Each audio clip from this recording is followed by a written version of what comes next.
MIS Malaysia का एक ऐसा स्कॉलरशिप है जो 100% जो है फंडेड है। इसके अंदर जो रिक्वायरमेंट है वो बड़ी आसान सी हैं और कोई भी BS ग्रेजुएट जो है वो इसको अवेल कर सकता है। इसकी जो रिक्वायरमेंट होती है वो जस्ट 3 होती है। आपको CGPS के अंदर चाहिए और IELTS का स्कोर जो है वो ओवरऑल 6 चाहिए। किसी भी स्किल के अंदर 6 से कम स्कोर नहीं होना चाहिए।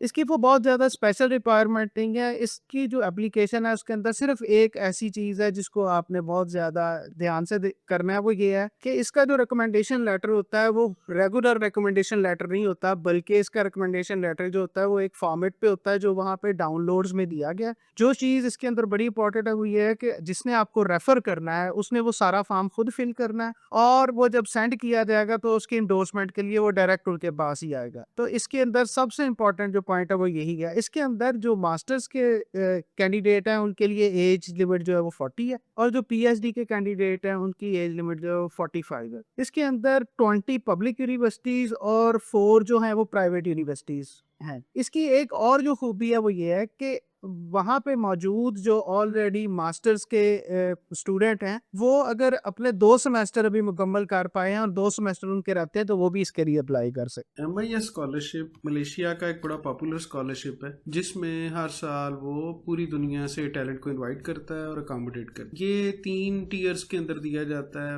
अंडर ग्रेड को, मास्टर्स को और PhD को। तो इसको जिस वक्त भी हम सर्च करते हैं, हम गूगल पे जाके MIS स्कॉलरशिप लिखते हैं तो इसकी जो ऑफिशियल वेबसाइट है जो कि ministry of higher education gov.my Malaysia, तो यहाँ से हम आके इसके ऊपर जा सकते हैं। ये यहाँ से हमें पोर्टल पे ले जाते हैं। ये इसका इंटरफेस है। यहाँ पे हमें ये उसकी कुछ चीज़ें बताते हैं, जैसे कि पूरी दुनिया में ये लोग को इनवाइट करते हैं और फिर ये जो इसके ग्रेजुएट होते हैं उनको एकेडमिक और को करिकुलर एक्टिविटीज़ की वजह से सिलेक्ट करते हैं। और ये अभी ओपन है, 4 मार्च को ये स्टार्ट हुआ है और 3 अप्रैल तक ये आप एप्लीकेशन इसमें सेंड कर सकते हैं। तो इसका ऑनलाइन एप्लीकेशन सिस्टम है। तो जिस वक्त मैं इसको क्लिक करूँगा तो ये मुझे फर्दर आगे ले जाएगा। MIS को जिस वक्त ऑनलाइन अप्लाई करने के लिए मैं आता हूँ तो इंटरफेस जो तकरीबन इस तरह का होता है और इसके अंदर 3 जो टैब्स हैं वो बड़े इंपॉर्टेंट हैं। एक गाइडलाइन वाला, दूसरा डाउनलोड वाला और तीसरा FAQ वाला, फ्रीक्वेंटली आस्क्ड क्वेश्चन। गाइडलाइन या रिक्वायरमेंट जो है वो भी बड़ी इंपॉर्टेंट होती हैं और इसी तरह से FAQs जो होते हैं ये भी बड़े इंपॉर्टेंट होते हैं कि आपको बहुत सारी कन्फ्यूजन से बचा लेते हैं। होता ही है कि हम किसी भी स्कॉलरशिप को अप्लाई करने लगते हैं, हम उसका लॉगिन बनाते हैं। जैसे ही हम थोड़ा सा आगे जाते हैं, आगे जाके हमें पता लगता है कि हम तो इसके लिए सूटेबल नहीं है या एलिजिबल नहीं है, हमें फिर वहां से उसको डिलीट करना पड़ता है। तो उस एफर्ट को अवॉइड करने के लिए, इस सिचुएशन को अवॉइड करने के लिए, और अपनी हैसल को बचाने के लिए मैं आमतौर पे सबसे पहले जो गाइडलाइन या रिक्वायरमेंट है उसको पढ़ता होता हूँ। तो मैं इसको भी आपके लिए, आपके साथ जो है वो शेयर करता हूँ। तो यहाँ पे जो गाइडलाइंस हैं वो बड़ी क्लियरली दी गई हैं।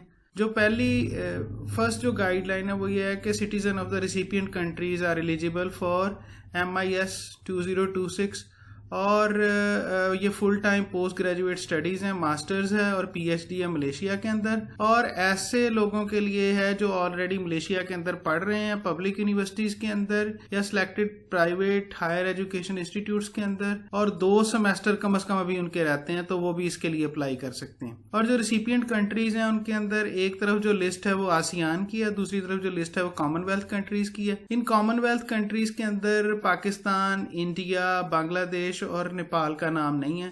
उसकी वजह यह है कि पाकिस्तान, इंडिया, बांग्लादेश और नेपाल जो है वो CPA के मेंबर हैं। CPA जो है वो कॉमनवेल्थ पार्लियामेंट्री एसोसिएशन है, तो क्योंकि पाकिस्तान, इंडिया, बांग्लादेश और नेपाल उसके मेंबर है तो वो ऑटोमेटिकली इसके अंदर एलिजिबल है। तो इसकी जो रिक्वायरमेंट्स हैं वो यहाँ पे दी गई हैं। जैसे जो सबसे पहली रिक्वायरमेंट है वो ये है कि आप जो है ना ऑनलाइन सिस्टम के थ्रू अप्लाई करेंगे, ठीक है जी। और तमाम जो नेसेसरी इन्फॉर्मेशन है एप्लीकेशन फॉर्म के ऊपर वो आप प्रोवाइड करेंगे।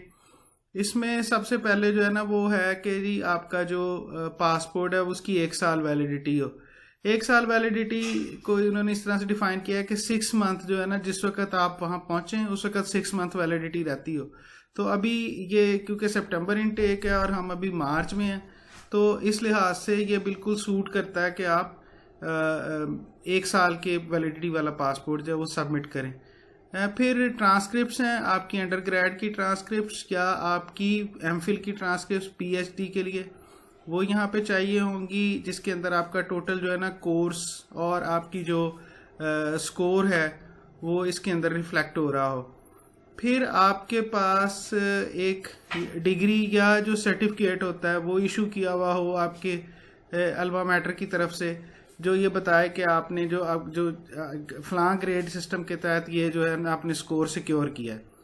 इसी तरह से आपका इंग्लिश लैंग्वेज टेस्ट का वो हो रिज़ल्ट हो, आपका इंग्लिश लैंग्वेज टेस्ट का रिज़ल्ट भी यहाँ पे चाहिए होगा। आपके 2 रिकमेंडेशन लेटर चाहिए होंगे, ठीक है जी। इसी तरह आपको अगर आप करंटली एडमिशन आपका चल रहा है मलेशिया की किसी यूनिवर्सिटी में, तो आप वो भी इसके साथ सबमिट करेंगे। आपकी सीवी चाहिए होगी। अगर आप मास्टर बाय रिसर्च में जा रहे हैं या पीएचडी में जा रहे हैं तो आपका रिसर्च प्रपोजल चाहिए होगा। ये जितने भी डॉक्यूमेंट हैं ये इंग्लिश में चाहिए होंगे। अगर आपके जो डॉक्यूमेंट्स हैं वो किसी और लैंग्वेज में है तो उनकी ट्रांसलेशन इंग्लिश में होनी चाहिए। इसी तरह से एक जो इम्पॉर्टेंट रिक्वायरमेंट यहाँ दी गई है वो ये है कि मास्टर्स के लिए जो एज है वो 40 ईयर्स होनी चाहिए और पीएचडी के लिए एज जो है वो 45 ईयर्स से ज़्यादा नहीं होनी चाहिए। मास्टर्स के लिए जो रिक्वायरमेंट है वो 3.0 CGPA रिक्वायर्ड है और जो आइल्स के लिए रिक्वायरमेंट है वो ओवरऑल 6 रिक्वायरमेंट है, ओवरऑल भी 6 और नॉन लेस देन भी 6, किसी भी स्केल में 6 से कम स्कोर नहीं होना चाहिए। इसी तरह से जो रिसर्च प्रपोजल है वो 1000 वर्ड्स का होना चाहिए। यहाँ पे पब्लिक यूनिवर्सिटीज़ और प्राइवेट यूनिवर्सिटीज़ की लिस्ट दी गई है। 20 जो है वो पब्लिक यूनिवर्सिटीज़ हैं और 4 जो हैं प्राइवेट यूनिवर्सिटीज़ हैं। फिर MIS के बेनिफिट्स बताए गए हैं, जिसके अंदर ट्यूशन फ़ी वेवर है, पूरा जो आपका स्पॉन्सरशिप पीरियड है यानी 2 साल के लिए मास्टर्स होता है, 3 साल के लिए PhD होता है, और इसी तरह से आपका जो स्टाइपेंड है वो 1500 रिंगट है पर मंथ और ये आपको 4 महीने का दिया जाएगा। इसके अंदर जो एरियाज़ हैं उनमें एजुकेशन है, आर्ट्स एंड ह्यूमैनिटीज़ है, सोशल साइंसेस, जर्नलिज्म और इंफॉर्मेशन है, बिजनेस एडमिनिस्ट्रेशन एंड लॉ है, natural sciences, mathematics and statistics है, information and communication technology ICT जिसको बोलते हैं, इंजीनियरिंग है, मैन्युफैक्चरिंग है, कंस्ट्रक्शन है, एग्रीकल्चर है, फॉरेस्ट्री है, फिशरीज़ है और वेटरनरी है, और हेल्थ एंड वेलफेयर है। लेकिन हेल्थ एंड वेलफेयर के अंदर मेडिसिन, नर्सिंग और फार्मेसी शामिल नहीं है, ठीक है जी।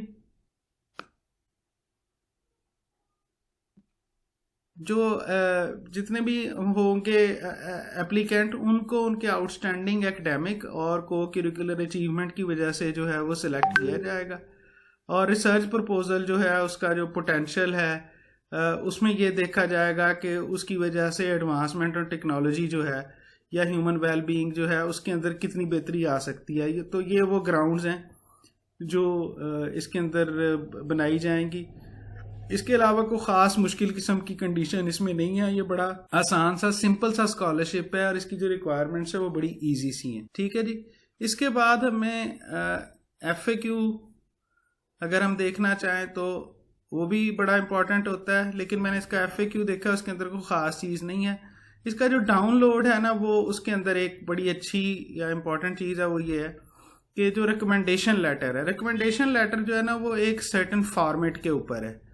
तो वो रिकमेंडेशन लेटर मैं दिखा देता हूँ आपको।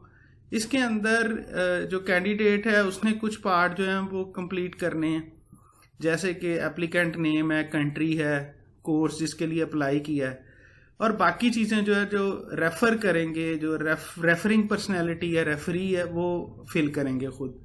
जैसे कि वो कैंडिडेट को कब से कब कितने अरसे से जानते हैं और ये जो टाइम है कब से कब तक का है, वो कैंडिडेट की एकेडमिक अचीवमेंट के बारे में कितना जानते हैं, इंग्लिश प्रोफिशेंसी के बारे में क्या जानते हैं, स्पीकिंग और राइटिंग के हवाले से ख़ास तौर पे टेक्निकल या प्रोफेशनल नॉलेज जो है कैंडिडेट का उसके बारे में वो अपने कमेंट्स लिखेंगे। इनोवेशन और क्रिएटिविटी जो है कैंडिडेट की उसके बारे में वो बताएंगे और फिर फर्दर कमेंट लिखेंगे ओवरऑल। तो ये सारी चीज़ें लिख के जो है जो रेफरी है या रेफरिंग अथॉरिटी है वो अपनी बाकी चीज़ें फिल करके सेंड कर देंगे और ये फॉर्म उनको फिर ईमेल के थ्रू वापस जाएगा और उनसे एंडोर्समेंट मांगी जाएगी कि ये जो फॉर्म है ये उन्होंने फिल किया और क्या वो समझते हैं कि जो चीज़ें उन्होंने बताई हैं वो बिल्कुल फैक्ट है। सिर्फ एक एंडोर्समेंट उनसे ली जाएगी। तो ये एक इम्पॉर्टेंट चीज़ है इसके अंदर जो मैं समझता था कि मुझे ज़रूर आपके साथ शेयर करनी चाहिए। तो हम इससे अब आगे चलते हैं।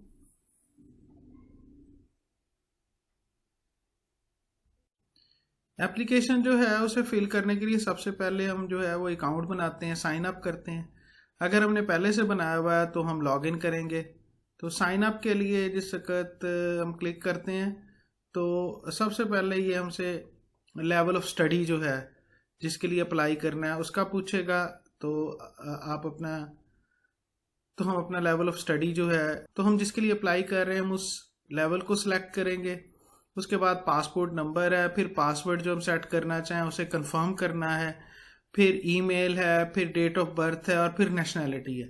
ये करने के बाद जिस वक्त कैंडिडेट रजिस्टर पे क्लिक करता है तो ये जो है एक ईमेल जो है वो चली जाती है हमारे रिक्वायर्ड ईमेल के अंदर और वहाँ से फिर हम लॉग इन के लिए वापस आते हैं। ठीक है जी। तो मैं ये सारा करके तो फिर वहाँ पे वापस आता हूँ, फिर आपके साथ शेयर करता हूँ। मैं लॉगिन करके जिस वक्त एप्लीकेशन पे आया हूँ तो सबसे पहले मेरे पर्सनल पर्टिकुलर्स जो हैं वो उसके बारे में मुझे यहाँ पे इंफॉर्मेशन जो है इनपुट करनी है। जैसे full name, date of birth मेरा पहले से इसने लिया हुआ था, एज जो है वो, फिर जेंडर, फिर पासपोर्ट की एक्सपायरी, मेरी नेशनैलिटी, मेरा रिलीजन, मेरा Meryl status and number of children. तो इसको जिस वक्त मैं फिल कर लेता हूँ तो फिर मेलिंग और कम्युनिकेशन जो एड्रेस है, जैसे मेरा पोस्टल एड्रेस क्या है, स्टेट, फिर पोस्टल कोड, फिर country, phone number, mobile number, email दो ऑलरेडी दिया हुआ है लेकिन फिर भी दोबारा ईमेल देने में कोई हर्ज नहीं है। इसी तरह इमरजेंसी कॉन्टैक्ट पर्सन, ये आपके कोई भी अजीज़ हो सकते हैं, आपके भाई, आपके फादर, एनीबडी, आपकी सिस्टर। तो मैं यहाँ पे वो उनकी डिटेल दूंगा, उनसे अपना रिलेशन, फिर उनका फ़ोन नंबर, उनका ईमेल एड्रेस, उनका कंट्री, स्टेट, जिप कोड, ये सारी चीज़ें। तो ये मैं फिल करके फिर आगे चलता हूँ। तो फिर मैं आपके साथ फर्दर स्क्रीन शेयर करता हूँ। उस फॉर्म को फिल करके आगे आया हूँ तो आगे मुझसे एकेडमिक बैकग्राउंड जो है वो उसकी पर्टिकुलर जो है मुझे ऐड करने हैं। जैसे ये जो फर्स्ट वाला है इसके अंदर name of institution and place of study, major field of study, year of study, level, grade, और फिर यहाँ पे मैं जिस वक्त ऐड को क्लिक करूँगा तो ये खुल जाएगा सारे का सारा। यहाँ मुझे इंस्टीट्यूशन की डिटेल देनी है सारी। ठीक है जी। तो ये मुकम्मल हो जाएगा। उसके बाद जो है मैं अगला जो है एकेडमिक एंड फाइनेंशियल अवार्ड्स अगर मैंने कोई सिक्योर किए हुए हैं। एकेडमिक एंड फाइनेंशियल अवार्ड से मुराद ये है कि लाइक मैंने कोई गोल्ड मेडल लिया हुआ है या डिस्टिंक्शन है कोई मेरी, और फाइनेंशियल अवार्ड से मुराद है कोई स्कॉलरशिप। अदर जो एक्टिविटीज़ हैं उसके अंदर जैसे क्यूरिकुलर एक्टिविटीज़ हैं, कोई प्रोजेक्ट वगैरह है, कोई वॉलंटियर असाइनमेंट मैंने की हुई है, कोई कंपटीशन है उसके अंदर पार्ट लिया हुआ है, कोई टूर्नामेंट एक्टिविटी है। इसी तरह से अगर कोई नहीं है तो उसकी जो डिटेल्स हैं वो जिस वक्त मैं इसको यहाँ से क्लिक करूँगा तो उसी तरह से जैसे मैंने पहले फॉर्म खोला था उस तरह से फॉर्म खुल जाएगा और वो फिर ये सारी चीज़ें जो है मैं यहाँ पे इसके अंदर पुट कर दूँगा। ठीक है जी। तो ये बिल्कुल एक आसान सा, जैसे मैंने शुरू में कहा था कि ये बहुत ही आसान स्कॉलरशिप है, इसके अंदर कोई कॉम्प्लिकेशन इतनी ज़्यादा नहीं है। तो ये सारी करने के बाद इसी तरह से previous residence in foreign country, अगर मैं कभी बाहर कहीं रहा हूँ, ठीक है जी, तो इसी तरह से मैंने स्टडी अगर पहले मलेशिया में किया तो फिर वो मलेशिया का सारा मुझे डिटेल यहाँ पे ऐड करनी है। तो इसको ऐड को मैं खोलूँगा, उसी तरह से सेक्शन खुलेगा और मैं चीज़ें इसके अंदर एंटर करता जाऊँगा। अब आगे मुझसे अंडरटेकिंग है, have you ever bin convicted by the court of law of any country, तो मुझे यहाँ पे इसका आंसर करना है। तो इससे मैं फिर अब आगे जा रहा हूँ। यहाँ से जिस वक्त मैं आगे जाता हूँ तो मुझे ये पूछा जा रहा है कि जो एप्लीकेशन है उसके अंदर मेरी जो सिलेक्शन है वो कौन सी है। तो जो लेवल ऑफ स्टडीज़ है मास्टर है, और आईसीटी जो है वो फील्ड है इंफॉर्मेशन कम्युनिकेशन टेक्नोलॉजी, उसके अंदर मैंने जो सेलेक्ट किया है वो कोर्स मैंने यहाँ लिख दिया है। मैंने जो 3 यूनिवर्सिटीज़ जो है सेलेक्ट की हैं वो यहाँ पे लिख दी हैं। फिर उसकी कमेंसमेंट डेट जो है वो आ गई है। इसी तरह से यहाँ पे मेरे जो लैंग्वेज प्रोफिशेंसी है यानी आइल्स जो है उसका स्कोर जो है वो मैंने यहाँ पे फिल कर दिया है, और टेस्ट की जो है ना वो डेट यहाँ पे लिख दी है। और इसके बाद लैंग्वेज प्रोफिशेंसी जो जैसे मेरी नेटिव लैंग्वेज है, और फिर मलय लैंग्वेज जो है उसके बारे में यहाँ पे पूछा गया है, तो इसके पर्टिकुलर्स में यहाँ पे फिल करूँगा। यहाँ से मैं जब आगे जाता हूँ तो यहाँ पे मुझे 5000 वर्ड का जो है 5000 कैरेक्टर का आई मीन मुझे ये रीज़न जो है अप्लाई की, जिसको हम एसओपी बोलते हैं, वो यहाँ पे अटैच करना है। ठीक है जी। और अगर मैंने अलहदा से लिखा हुआ है तो मैं उसको अलहदा से वैसे भी अटैच कर सकता हूँ, तो ये भी ऑप्शन यहाँ पे दी हुई है। इसी तरह से रिसर्च प्रपोजल जो है उसके हवाले से भी यहाँ पे कि मैंने रिसर्च अगर कोई की है तो प्रोजेक्ट क्या था, और उसका जो सुपरवाइज़र था वो कौन था, फैकल्टी या यूनिवर्सिटी कौन सी थी, क्या प्रॉब्लम थी। ठीक है ना, वो सारी चीज़ें जो ना वो मैंने यहाँ पे डिटेल में लिखनी है। इसको करने के बाद मैं आगे जाता हूँ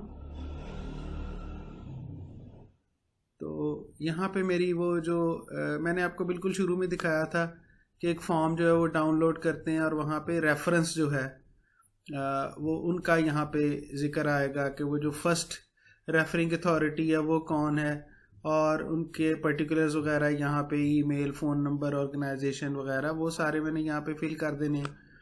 उसके बाद अगर प्रोफेशनल मैं कहीं पे एक्सपीरियंस है, जॉब कर रहा हूँ, तो उसकी जो चीज़ें हैं वो यहाँ पे मैंने लिखनी है सारी, के वो जो प्रोफेशनल मेरा रेफरेंस है या प्रोफेशनल एक्सपीरियंस है उसके बारे में मैंने यहाँ पे लिखना है कि क्या जॉब करता रहा हूँ और कैसी थी, और क्या उसमें मेरी रिस्पॉन्सिबिलिटी थी, मेरी जॉब डिस्क्रिप्शन क्या थी, और मंथली सैलरी है, वो इस तरह की इंफॉर्मेशन जो है। और अगर मैंने एक से ज़्यादा जॉब की है तो फिर उसका रिकॉर्ड भी यहाँ पे आएगा। तो यहाँ पे ये मेरे एक्सपीरियंस के बारे में, प्रोफेशनल एक्सपीरियंस के बारे में है। इसको मैं क्लिक करके आगे जाता हूँ तो ये बिल्कुल यहाँ पे डॉक्यूमेंट अपलोड करने की चीज़ें हैं। जैसे सबसे पहले जो एप्लीकेशन फॉर्म है, यानी मैं एप्लीकेशन फॉर्म का यहाँ मैं प्रिंट पे क्लिक करूँगा तो ये पूरा जो एप्लीकेशन फॉर्म है वो खुल जाएगा जिस तरह से मैंने उसको फिल किया है। तो वो सारे का सारा जो है ना करके मैं इसको यहाँ पे अटैच कर दूँगा। ठीक है जी। तो यहाँ पे मैं जब आता हूँ तो इसके बाद पासपोर्ट की जो कॉपी है वो, और हर जो भी डॉक्यूमेंट है उसके लिए अलहदा से यहाँ पे सेक्शन बना हुआ है, और उसका उन्होंने स्पेस दिया हुआ है, फॉर्मेट दिया हुआ है कि पीडीएफ है, जेपीजी है, क्या आपने इसके अंदर। जैसे कि एप्लीकेशन फॉर्म है 1 MB इसका स्पेस है, फाइल चूज़ करें, अपलोड कर दें। फिर इसी तरह से पासपोर्ट है, फिर उसके बाद जो एकेडमिक ट्रांसक्रिप्ट है मेरी वो, फिर इसी तरह से मेरा जो लैंग्वेज का है वो सीवी, जो यूनिवर्सिटी है मलेशिया की जिसने मुझे एक्सेप्ट किया है वो एक्सेप्टेंस लेटर यहाँ पे आ जाएगा, रिकमेंडेशन लेटर आ जाएंगे। ठीक है जी। और इसी तरह से फिर रिसर्च प्रपोजल अगर मैंने ऐड करना है तो वो यहाँ आ जाएगा। यहाँ पे आके मैं जो है वो अंडरटेकिंग दूंगा कि जो मैंने इन्फॉर्मेशन दी है वो सारी ठीक है, और मेरी जो इन्फॉर्मेशन है उसको वेरीफाई किया जा सकता है।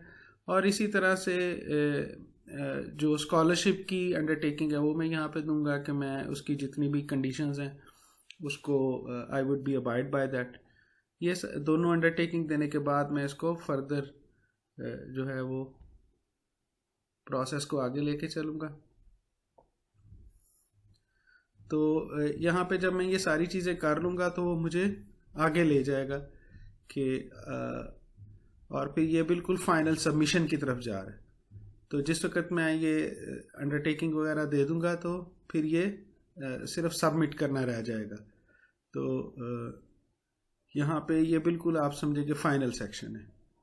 तो अगर वैसे तो ये बड़े डिटेल से मैंने सारा जो है आपके साथ शेयर किया। फिर भी अगर आपको, मैंने ये सारा बड़ी डिटेल के साथ आपके साथ शेयर किया, फिर भी अगर आपको कोई चीज़ समझ ना आए तो आप हमसे इसके बारे में जो है वो इन्फॉर्मेशन ले सकते हैं। आप व्हाट्सएप के ऊपर या यूट्यूब के अंदर कमेंट करके जो है इसकी फर्दर इन्फॉर्मेशन हमसे ले सकते हैं।